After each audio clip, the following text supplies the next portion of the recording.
Shalom, selamat malam untuk kita semua. Pada malam kemarin kita sudah belajar sedikit tentang exercise atau olahraga. Dan pada malam sebelumnya juga kita sudah belajar tentang nutrisi. Ada yang tahu nggak kita akan belajar tentang apa malam ini? Ya, betul sekali. Kita akan belajar sedikit tentang air. Air minum yang kita konsumsi.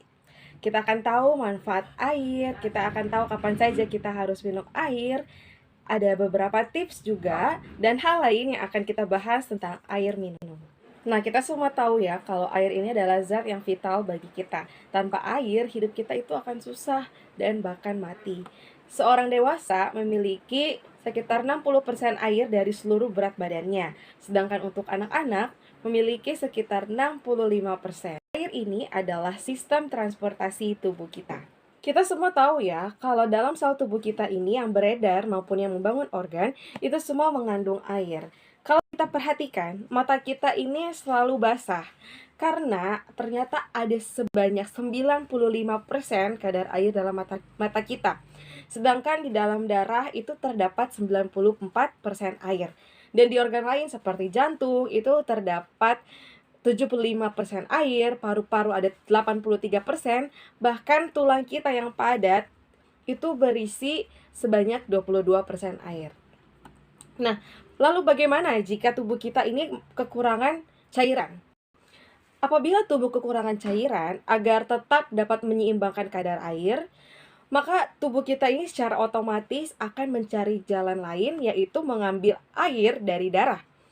Nah, akibatnya kadar air dalam darah ini akan berkurang dan itu yang bisa menyebabkan darah ini menjadi kental. Pada akhirnya, perjalanan darah sebagai alat transportasi oksigen dan zat-zat makanan ini akan terganggu. Nah, saat darah kental ini melewati otak, perjalanan darah ini akan terhambat dan sel-sel otak yang seharusnya menerima asupan zat-zat makanan dan oksigen itu tidak berjalan optimal dan bahkan bisa lebih cepat mati. Nah, keadaan seperti inilah yang menyebabkan timbulnya penyakit stroke. Tidak hanya itu, ketika darah ini dalam keadaan kental dan melewati ginjal, maka ginjal akan kesulitan melakukan tugasnya sebagai filter racun. Karena saringan yang terdapat dalam ginjal ini sangat halus. Jadi ginjal harus bekerja lebih keras lagi untuk melakukan fungsinya, yaitu menyaring racun apabila kondisi darah ini terlalu kental. Secara terus-menerus, maka ginjal dapat rusak, kita harus mengalami cuci darah. Nah, begitu pentingnya ya cairan atau air dalam tubuh kita. Makanya selalu ada himbauan untuk kita minum minimal 8 gelas per hari. Karena tanpa kita sadari, kita pun juga akan kehilangan cairan melalui keringat, melalui feses, urin, dan bahkan saat kita bernafas. Dan itu perkiraan perharinya itu kita akan kehilangan 1,5 liter. Nah, ada beberapa fakta lain yang perlu kita ketahui mengapa kita perlu minum banyak air putih. Kita masuk ke manfaat minum air putih. Yang pertama itu adalah membangkitkan otot. Ternyata minum air putih juga dapat membantu untuk mendapatkan otot yang kuat dan juga mendapatkan otot yang besar dengan minum air putih sesuai dengan yang direkomendasikan. Nah, menurut American College of Sports Medicine, disarankan untuk kita mengonsumsi 600 ml air sebelum berolahraga dan juga mengatakan bahwa kita harus mengonsumsi setidaknya 1.200 ml air untuk memenuhi hidrasi tubuh selama latihan 1 jam.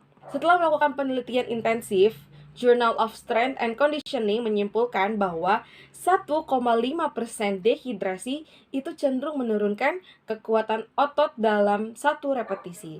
Jadi perlu diingat bahwa semakin kita mengalami dehidrasi, semakin banyak juga kita kehilangan dalam hal perkembangan otot. Kemudian yang kedua adalah menjaga kulit tetap bercahaya. Kulit kita ini sebenarnya mengandung banyak sekali air yang fungsinya untuk mencegah hilangnya cairan tubuh yang berlebihan. Akan tetapi jangan harap berlebih. Kalau kita minum banyak air, maka akan menghilangkan kerutan di garis pada kulit.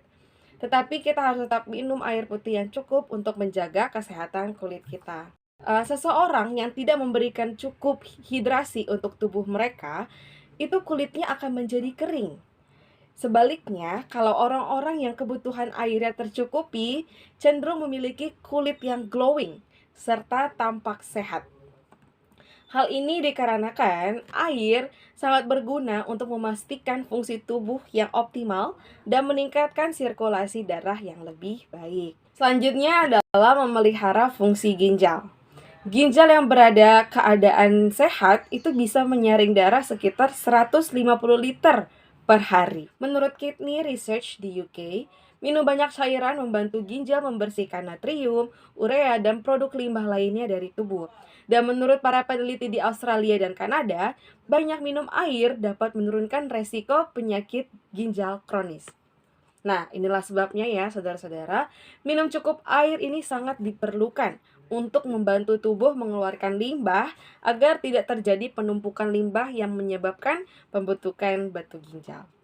Selanjutnya, mempertahankan fungsi usus yang normal. Bila kita minum air putih yang cukup, makanan yang kita konsumsi ini bisa dengan lancar melewati saluran pencernaan dan dapat mencegah terjadinya penyakit konstipasi atau sembelit. Dan sebaliknya, kalau konsumsi air kita ini tidak cukup, maka usus akan menyerap cairan dari feses atau tinja untuk menjaga tubuh tetap terhidrasi. Nah, inilah yang menyebabkan kondisi sulit buang air besar. Selanjutnya adalah meningkatkan energi.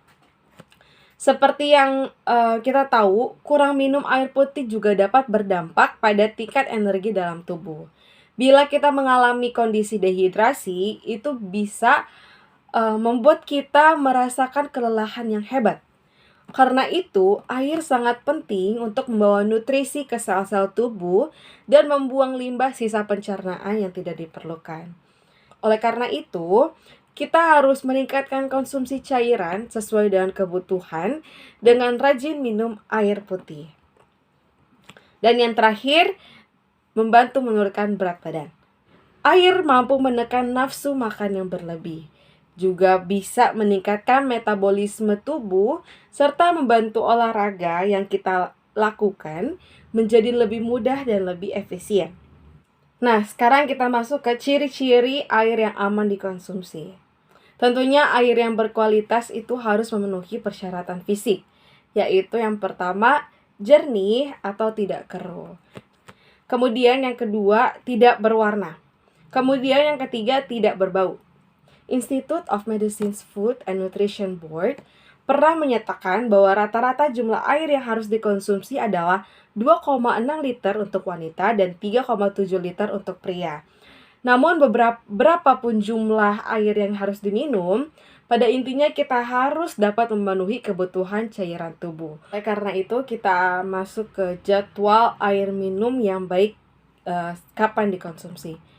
Yang pertama itu adalah minum 1 atau 2 gelas di pagi hari setelah bangun tidur. Minum air putih saat perut kosong bisa meningkatkan laju metabolisme sebanyak 24%. Produksi asam lambung dalam perut pun meningkat.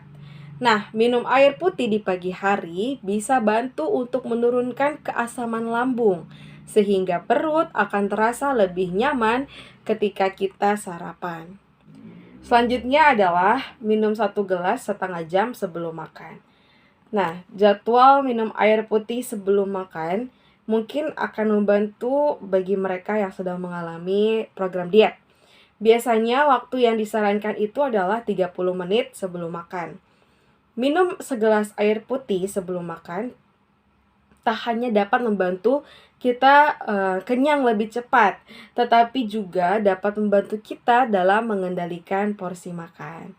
Kita masuk yang ketiga, minum 1 gelas ketika merasa lelah.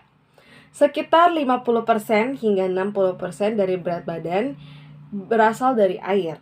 Namun, kadar air dalam tubuh ini berkurang terus-menerus melalui urin, keringat, dan pernapasan.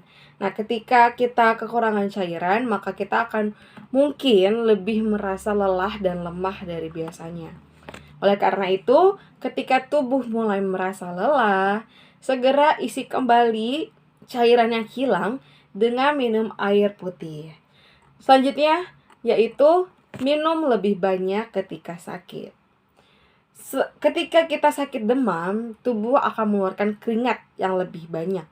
Begitu juga bila kita mengalami penyakit pencernaan dengan gejala muntah-muntah atau seperti diare, cairan tubuh pun semakin banyak yang menghilang.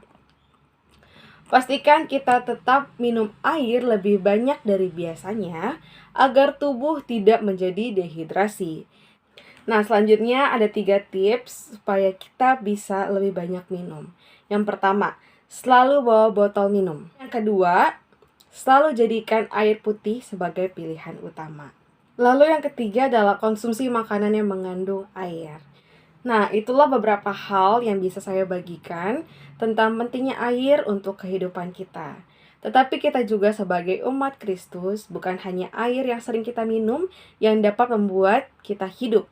Tetapi jika kita percaya kepada Allah, maka dalam hati kita pun akan ada aliran-aliran air hidup yang membuat kita hidup. Seperti tertulis di Yohanes 7 ayat 38, barang siapa percaya kepadaku, seperti yang dikatakan oleh kitab suci, dari dalam hatinya akan mengalir aliran-aliran air hidup. Demikianlah seminar kesehatan kita tentang air. Terima kasih dan Tuhan memberkati.